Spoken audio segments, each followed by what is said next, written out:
এই ছেলেটি একটা ব্রিটিশ মেয়ের প্রেমে পড়ে যায়।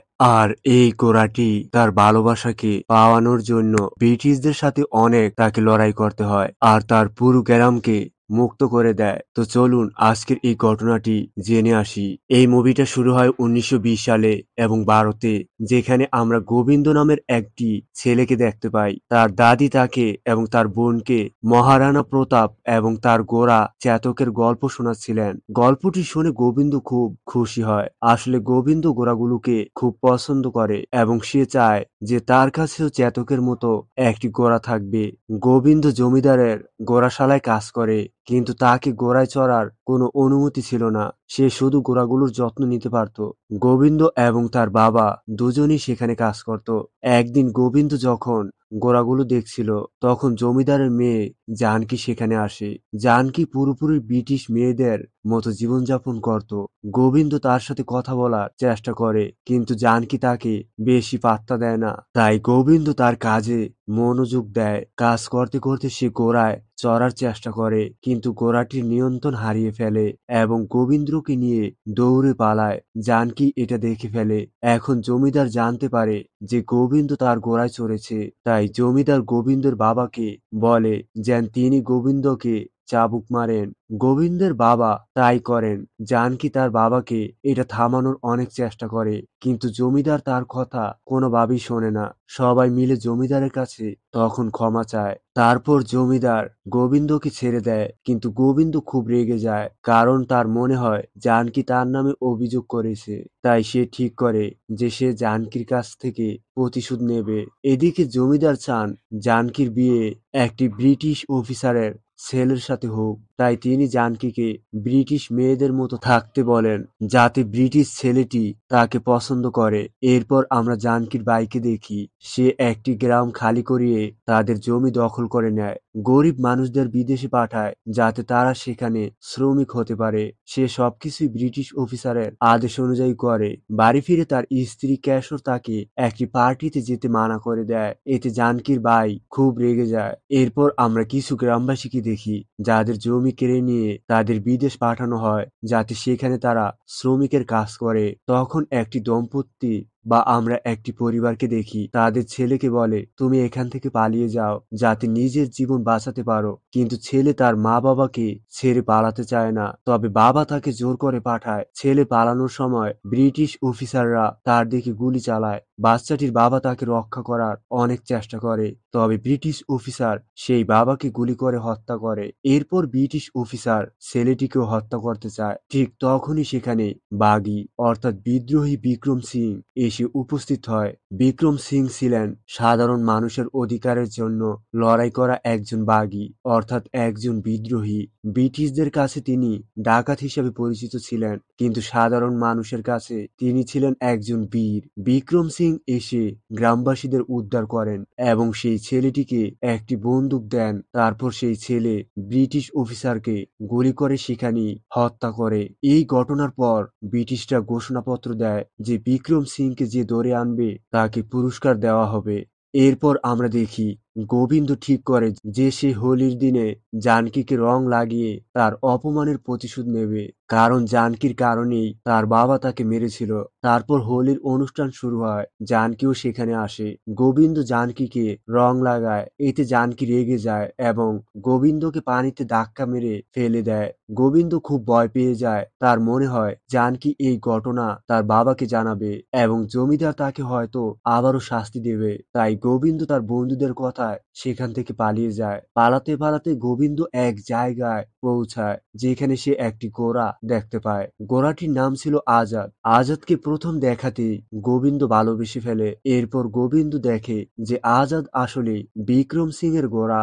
বিক্রম সিং তখন কেশরের সঙ্গে দেখা করতে আসে। কেশর চায় বিক্রম তাকে নিয়ে পালিয়ে যাক, কিন্তু বিক্রম তাকে বলে, আমি এটা করতে পারবো না, কারণ বিক্রম জানে তার জীবনে বিপদ আছে এবং কেশরকেও সে বিপদে ফেলতে চায় না। সে কেশরকে বলে, আমি বাঁচি বা না বাঁচি তোমাকে বাঁচতে হবে। এই কথা বলে বিক্রম তার ঘোড়া আজাদকে নিয়ে সেখান থেকে চলে যায়। গোবিন্দ তাদের পিছু নেয়। এদিকে কেশর বাড়ি ফিরে এলে তার স্বামী তাকে জিজ্ঞেস করে, তুমি কোথায় ছিলে? কেশর মিথ্যা বলে, আমি মন্দিরে গিয়েছিলাম। কিন্তু তার স্বামী জানতো যে কেশর আসলে বিক্রমের সঙ্গে দেখা করতে গিয়েছে। তাই সে কেশরকে বলে, আমি চাইলে এখনই তোমাকে মেরে ফেলতে পারি। কিন্তু সে বলে, আগে আমি বিক্রমকে মেরে ফেলবো, কারণ আমি জানি তুমি তাকে ভালোবাসো। এরপর আমরা দেখি বিক্রমের লোকেরা গোবিন্দকে ধরে ফেলে, কারণ তারা দেখে ফেলে যে গোবিন্দ বিক্রমের পিছু নিচ্ছিল। তারা গোবিন্দকে জিজ্ঞাসাবাদ করে। তখন গোবিন্দ বলে, আমি বিক্রম নয়, বরং আজাদের পিছু নিয়েছিলাম। এবং সে বলে আজাদ তার খুব পছন্দ। এটা শোনার পর বিক্রম তাকে বলে, তাহলে তুমি গিয়ে আজাদের উপর উঠে পড়ো। কিন্তু যখন গোবিন্দ আজাদের উপর বসতে যায়, আজাদ তাকে বসতে দেয় না এবং তাকে ফেলে দেয়। এটা দেখে বিক্রম গোবিন্দকে বোঝায় একটা ঘোড়াকে কাবু করতে পারে শুধুমাত্র তার সর্দার। আজাদের সর্দার হলো বিক্রম। এটা শোনার পর গোবিন্দ বলে, একদিন আমি অবশ্যই আজাদের উপর বসবো। এরপর গোবিন্দ তাদের সঙ্গেই থাকতে শুরু করে, কারণ সে ফিরে যেতে চায়নি। সে ভয়ে ছিল জমিদার তার সঙ্গে কি করবে তা সে জানে না। তাই গোবিন্দ তাদের সঙ্গে থাকার সিদ্ধান্ত নেয় এবং সিদ্ধান্ত নেয় যে সে ডাকাত হবে এবং জানকীর কাছ থেকে সে প্রতিশোধ নেবে। এটা শোনার পর বিক্রম তাকে বোঝায়, আমরা ডাকাত নয়, আমরা বাঘী যারা মানুষের সাহায্য করে। সাথে বিক্রম গোবিন্দকে জিজ্ঞাসা করে, তুমি বারবার জানকীর নাম নিচ্ছ, তুমি কি সত্যি জানকীকে এতটা ঘৃণা করো, নাকি তুমি জানকীকে ভালোবাসতে শুরু করেছো? এটা শোনার পর গোবিন্দের কোনো উত্তর ছিল না। এদিকে গোবিন্দ বারবার আজাদকে ইমপ্রেস করার চেষ্টা করছিল, কিন্তু আজাদ তাকে কোনো গুরুত্ব দিচ্ছিল না। এরপর বিক্রম গোবিন্দকে অন্য একটি ঘোড়া দেয়, যার নাম গোবিন্দ রাখে চেতক, যেটি তার দাদি তাকে এই ঘোড়ার নাম আমরা প্রথমেই দেখেছিলাম শুনিয়েছিল। এদিকে গোবিন্দের পরিবার খুব চিন্তিত ছিল, কারণ গোবিন্দের কোনো খবর পাওয়া যাচ্ছিল না। গোবিন্দ তখনও আজাদকে ইমপ্রেস করার চেষ্টা করছিল। এই চেষ্টায় সে বিক্রমের এক বন্ধুর সঙ্গে কুস্তি লড়তে যায়, কিন্তু তাতে সে হেরে যায়। এটা দেখে আজাদ তাকে উপহাস করছিল, যা দেখে গোবিন্দ অনেক রেগে যায় এবং ও জিতে যায়। এরপর গোবিন্দ আজাদকে নিয়ে ঠাট্টা বিদ্রুপ করতে শুরু করে। গোবিন্দ বুঝতে পেরেছিল যে বিক্রম খারাপ মানুষ নয়, তাই সে বিক্রমের বন্ধুর কাছ থেকে বিক্রমের গল্প জানতে চায়। তখন সে জানতে পারে যে কয়েক বছর আগে বিক্রম শুধুই চাষবাস করত। একদিন বিক্রম দেখেছিল একজন ব্রিটিশ অফিসার একটি ঘোড়ার বাচ্চাকে মারছিল, কারণ সেটা দুর্বল ছিল। তাই অফিসার সেটিকে মেরে ফেলতে চেয়েছিল। এটা দেখে বিক্রম সেখানে গিয়ে অফিসারকে খুব অনুরোধ করছিল, এটিকে ছেড়ে দিন, এতে আপনার অনেক আশীর্বাদ হবে। এটা শুনে তখন ব্রিটিশ অফিসার ঘোড়ার বাচ্চাটিকে বিক্রমকে দিয়ে দেয়। এরপর বিক্রম সেটির অনেক যত্ন নেয়। তার নাম রাখে আজাদ। আজাদ আর বিক্রমের সম্পর্ক খুবই ঘনিষ্ঠ হয়ে ওঠে। আমরা আগেই জেনেছিলাম যে আজাদ আসলে এই ঘোড়াটির নাম। তখন বিক্রম আর কেশর একে অপরকে খুব ভালোবাসতো। তারা বিয়ে করতে চেয়েছিল, কিন্তু তখন জানকীর ভাই কেশরের উপর নজর দেয় এবং তার সঙ্গে বিয়ে করতে চায়। কিন্তু যখন সে জানতে পারে যে কেশর আসলে বিক্রমকে ভালোবাসে, তখন সে বিক্রমের সব জমি কেড়ে নেয়। এরপর সে বিক্রমকে মারধর করে। আর তখন সেখানে কেশর জানকীর ভাইকে বলে, আমি তোমার সঙ্গে বিয়ে করব, তবে তার বিনিময়ে বিক্রমকে তোমাকে ছেড়ে দিতে হবে। এরপর জানকীর ভাই বিক্রমকে ছেড়ে দেয়, কিন্তু বিক্রমের সবকিছু এখানে শেষ হয়ে গিয়েছিল। তার শুধু আজাদ ঘোড়াটি বেঁচে ছিল, কারণ জানকীর ভাই পুরো গ্রাম পুড়িয়ে দিয়েছিল। এই ঘটনার পর বিক্রম সিদ্ধান্ত নেয় যে সে নিজের গ্রামকে বাঁচাতে পারেনি, কিন্তু সে অন্য গ্রামগুলোকে রক্ষা করবে। তখন থেকে সে বাঘী হয়ে যায়। গোবিন্দ এইসব শোনার পর বিক্রমকে প্রতিশ্রুতি দেয় যে সে তাকে কখনো ছেড়ে যাবে না। এরপর বিক্রম জানতে পারে আবারও এক জমিদার গ্রাম খালি করছে। এটা শোনার পর বিক্রম তার দল নিয়ে জমিদারকে আটকানোর জন্য চলে যায়, কিন্তু সেখানে অনেক ব্রিটিশ অফিসাররা ছিল। এমনকি বিক্রমের নিজের এক বন্ধু ব্রিটিশদের সঙ্গে হাত মিলিয়েছিল। ব্রিটিশ অফিসাররা বিক্রম আর গোবিন্দকে লক্ষ্য করে গুলি চালায়। তারা দুজন পালানোর চেষ্টা করে, কিন্তু পালানোর সময় গোবিন্দ বুঝতে পারেনি যে বিক্রম গুলিবদ্ধ হয়েছিল। গোবিন্দ চেয়েছিল বিক্রমকে পাশের গ্রামে নিয়ে যেতে, কিন্তু বিক্রম বলে, আমি জানি আমার সময় শেষ হয়ে গেছে, তাই আমাদের এখানে থামা উচিত। বিক্রম গোবিন্দকে বলে, তুমি আজাদের খেয়াল রাখবে, তাকে বুঝবে এবং তার সর্দার হবে। এই কথা বলার পর বিক্রম সেখানেই মারা যায়, যা দেখে আজাদ গভীরভাবে কাঁদতে শুরু করে। গোবিন্দ বিক্রমের শেষকৃত্য সেখানেই সম্পন্ন করে। তারপর আজাদকে সঙ্গে নিয়ে সে ফিরে আসে। প্রথমে সে কেশরের বাড়ির সামনে যায়। কেশর যখন আজাদকে দেখে তখন সে গোবিন্দের সঙ্গে দেখা করতে আসে। গোবিন্দ তাকে জানায় যে বিক্রম আর বেঁচে নেই। এটা শুনে কেশর খুব কাঁদে, কারণ সে জানতো এই সবের পিছনে তার স্বামীরই হাত ছিল। গোবিন্দ কেশরকে বিক্রমের পাগড়ি দেয় এবং সেখান থেকে চলে যায়। তখন সে দেখে জানকী তার রুমে মিউজিক বাজাচ্ছিল। এটা দেখে গোবিন্দ জানকীর রুমে ঢুকে যায়, কিন্তু জানকী ভয় পায় না এবং চিৎকারও করে না। সে গোবিন্দকে জিজ্ঞাসা করে, তুমি এতদিন কোথায় ছিলে? এটা শুনে গোবিন্দ জানকীকে বলে, আমি ভয় পেয়েছিলাম তুমি আবার জমিদারের কাছে আমার নামে কিছু বলে দেবে, তাই আমি পালিয়ে গিয়েছিলাম। এটা শুনে জানকী বলে, আমি কখনোই তোমার নামে কিছু বলিনি। সেদিন তোমাকে যখন মারা হচ্ছিল তখন আমারও খারাপ লেগেছিল। এই কথা শুনে গোবিন্দের অনেকটা ভালো লাগে, কারণ সে বুঝতে পারে জানকী তার প্রতি কিছু অনুভব করছে এবং তাকে হয়তো ভালোবাসতে পারে। তারপর জানকী গোবিন্দকে বলে, যদি তোমার এখন ঘোড়া থাকে তাহলে আমরা দুজন রেস করব। এই জন্য গোবিন্দ প্রস্তুত ছিল। এরপর গোবিন্দ আজাদকে নিয়ে তার বাড়ি যায়। তার বাবা আজাদকে দেখে অবাক হন। তিনি বুঝতে পারেন যে আজাদ একটি খুব ভালো ঘোড়া। তিনি চান যে গোবিন্দ এই ঘোড়াটি জমিদারের হাতে দিয়ে দিক, কারণ যদি কেউ জানে যে তাদের কাছে এত ভালো ঘোড়া আছে তাহলে জমিদার তা কেড়ে নেবে। সেজন্য ভালো হয় যদি আগে থেকে জমিদারকে এটা দিয়ে দেওয়া হয়। কিন্তু গোবিন্দ এতে রাজি হয় না এবং বলে যে এটি বিক্রম সিং এর ঘোড়া, সে এটি কোথাও যেতে দেবে না।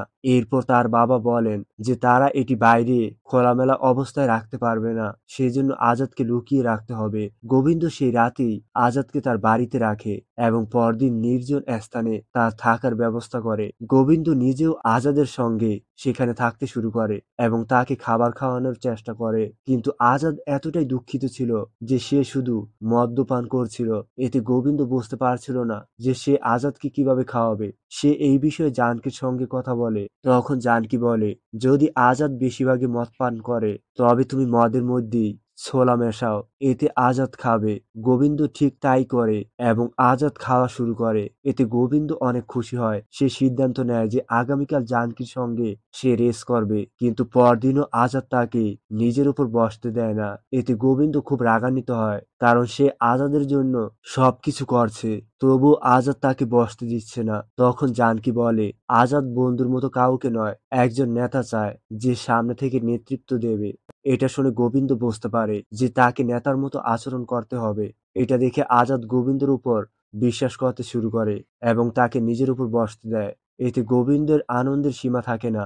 গোবিন্দ ও জানকী একসঙ্গে অনেক সময় কাটাতে শুরু করে। আজাদ এবং জানকীর ঘোড়াও একে অপরের সঙ্গে সময় কাটায়।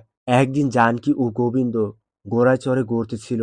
ঠিক তখন সেখানে জেমস আসে, যে জানকীর বাগদত্তা ছিল, অর্থাৎ পিয়ন্সি ছিল। জেমস আজাদকে দেখে মুগ্ধ হয়ে যায় এবং যে কোনো মূল্যে আজাদকে সে কিনতে চায়, কিন্তু গোবিন্দ আজাদকে বিক্রি করতে অস্বীকার করে। এটা শুনে জেমস খুব রেগে যায়, কারণ সে যে কোনোভাবে আজাদকে চাইছিল। সে এই বিষয়ে জমিদারকে জানায়। জমিদার তখন গোবিন্দর বাবাকে ডেকে হুমকি দেয়, যদি আজাদকে না দেওয়া হয় তাহলে সে সবকিছু কেড়ে নেবে। এই কথা শুনে গোবিন্দের বাবা ভীষণ ভয় পেয়ে যান। গ্রামের লোকেরাও বলে আজাদকে জমিদারের কাছে দিয়ে দেওয়া উচিত, কারণ আজাদ থাকলে সবার জন্য বিপদ বাড়বে। ঠিক তখন গোবিন্দের দাদি সামনে আসেন এবং বলেন, আর কতদিন আমরা অন্যায় সহ্য করব। তখন গ্রামের লোকেরা জানতে পারে যে একটি ঘোড়া দৌড় প্রতিযোগিতা হতে চলেছে। যেই প্রতিযোগিতায় জয়ী হবে তাকে 10 লক্ষ টাকা পুরস্কার দেওয়া হবে। এরপর গোবিন্দ আজাদকে নিয়ে আসে। আজাদকে দেখে সবাই অবাক হয়ে যায়, কারণ আজাদ সত্যি একটা অসাধারণ ঘোড়া ছিল। গোবিন্দ গ্রামবাসীদের বলে, আমি প্রতিযোগিতায় অংশ নেব। যদি আমি জিতি তবে পুরো গ্রামের ঋণ মিটিয়ে দেব, আর যদি হেরে যাই তবে আজাদকে জমিদারের কাছে দিয়ে দেব। এটা শুনে গ্রামবাসীরা রাজি হয়ে যায়। এরপর তারা জমিদারের কাছে যায় এবং বলে, গোবিন্দ এবার প্রতিযোগিতায় অংশ নেবে। জমিদার প্রথমে রেগে যায়, কিন্তু গ্রামবাসীরা একত্রে থাকায় সে বাধা দিতে পারে না। জমিদার গোবিন্দকে প্রতিযোগিতায় অংশ নেওয়ার অনুমতি দিয়ে দেয়। এদিকে জানকীর ভাই প্ল্যান করে যে সে গোবিন্দর ঘোড়াটি ছিনিয়ে নেবে। জানকী এটা শুনে ভাইকে বলে, তুমি একজন পুরুষ, তোমাকে লড়াই করতে হবে সম্মানের সঙ্গে, কাপুরুষের মতো নয়। এরপরে দেখা যায় গোবিন্দ কোনো কাজের জন্য বাইরে যায়, আর আজাদ তখন একা ছিল। ঠিক তখন একজন লোক আসে এবং আজাদের উপর আক্রমণ করে। গোবিন্দের বাবা আজাদকে বাঁচানোর অনেক চেষ্টা করে, তাতে গোবিন্দের বাবা গুরুতর আহত হন, আর সেই লোক আজাদকে নিয়ে সেখান থেকে চলে যায়। আসলে এই সবকিছু জেমসের পরিকল্পনা ছিল। জেমস আজাদকে জোর করে নিজের করে নিতে চেয়েছিল, কিন্তু আজাদ তাকে নিজের কাছে ঘেঁষতেও দেয়নি। রাগে জেমস ঠিক করে যে সে আজাদকে গুলি করে মেরে ফেলবে। ঠিক তখন জানকী এসে তাকে থামায়। জানকী বলে, তুমি আজাদের মতো আরো ভালো ঘোড়া পেতে পারো, তাই আজাদকে মারো না, বরং ইংল্যান্ডে পাঠিয়ে দাও। জেমস জানকীর এই প্রস্তাবে রাজি হয় এবং আজাদকে ইংল্যান্ডে পাঠানোর প্রস্তুতি শুরু করে। এদিকে গোবিন্দ যখন ফিরে আসে, তখন তার বাবার অবস্থা দেখে সে পুরো ঘটনাটা বুঝে যায়। ঠিক তখন জানকীর ভাইয়ের লোকজন আসে, গোবিন্দকে ধরে নিয়ে যায়। তারা গোবিন্দকে নির্মমভাবে মারধর করে। এটা দেখে জানকীর মন একেবারে ভেঙে যায়, কিন্তু কেশর তাকে থামায়। কেশর বলে, তুমি যদি সত্যি গোবিন্দকে বাঁচাতে চাও তবে সঠিক সময়ের অপেক্ষা করো। রাতে যখন সবাই ঘুমিয়ে থাকে, তখন জানকী গোবিন্দকে মুক্ত করে দেয়। পথে জানকী গোবিন্দকে বলে যে জেমস আজাদকে ইংল্যান্ডে পাঠানোর পরিকল্পনা করছে। এটা শুনে গোবিন্দ তখনই রওনা দেয় এবং আজাদের কাছে পৌঁছায়। সে বোটে উঠে সবাইকে হারিয়ে দেয় এবং আজাদকে সেখান থেকে উদ্ধার করে। গোবিন্দ আজাদকে প্রতিযোগিতার আগে গ্রামে ফিরিয়ে আনে। এটা দেখে গোবিন্দের গ্রামবাসীরা খুবই খুশি হয়। গোবিন্দ এখন প্রতিযোগিতায় অংশ নেবে, কিন্তু জানকীর ভাই সেখানে প্রতিশোধ নিতে চলে আসে এবং আজাদকে ছুরি দিয়ে আঘাত করে। এতে আজাদ অনেকটা গুরুতর আহত হয়, কিন্তু তখন আজাদ বিক্রম সিং এর কথা মনে করে এবং সমস্ত কষ্ট সত্ত্বেও ও দৌড়াতে থাকে। এরপর দেখা যায় আজাদ প্রতিযোগিতায় জিতে যায়। তখন গোবিন্দ 10 লক্ষ টাকা পুরস্কার পায় এবং পুরো গ্রাম জমিদারের হাত থেকে মুক্তি পায়। গোটা গ্রাম তখন আনন্দে ফেটে পড়ে এবং এখানে এই গল্পটা শেষ হয়ে যায়। এই ছিল আজাদ মুভির গল্প। তো আপনার যদি এই গল্পটি ভালো লেগে থাকে তবে লাইক, কমেন্ট এবং শেয়ার করতে ভুলবেন না। আর অবশ্যই চ্যানেলটিকে সাবস্ক্রাইব করে রাখুন।